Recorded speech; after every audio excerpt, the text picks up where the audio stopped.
ಏನು ಗೊತ್ತಾ, ಈ ರೆಸಾರ್ಟ್ ಎಷ್ಟು ಇಕೋ ಫ್ರೆಂಡ್ಲಿ ಅಂದರೆ ಹೋಮ್ ಮೇಡ್ ಸೋಪನ್ನು ಬಾಳೆ ಎಲೆಯಲ್ಲಿ ಸುತ್ತಿಟ್ಟಿದ್ರು.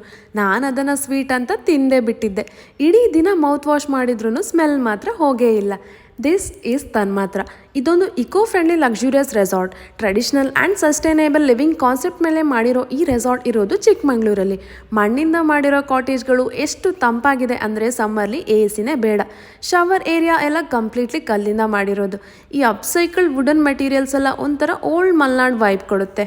ಇಲ್ಲಿ ಫುಡ್ ಮಾತ್ರ ಪಕ್ಕಾ ಮಲ್ನಾಡ್ ಸ್ಟೈಲ್. ಕಡ್ಬು ಮತ್ತು ಕೋಳಿ ಸಾರು, ಮೀನು ಫ್ರೈ ಕಾಂಬಿನೇಷನ್ನೇ ಬೇರೆ. ಆಮೇಲೆ ಇಲ್ಲಿ ಇವರು ಯೂಸ್ ಮಾಡೋದು Rajmudi rice, which is very good for health.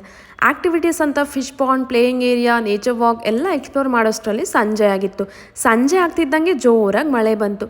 ಮಳೆಗೆ ಬಿಸಿ ಬಿಸಿ ಕಾಫಿ ಜೊತೆ ಹಲಸಿನ ಹಣ್ಣಿನ ಮಾಡಿರೋ ಸ್ವೀಟ್ ತಿಂದು ಮಳೆಯಲ್ಲಿ ಚಿಲ್ ಮಾಡಿದ್ದು ಆಯಿತು.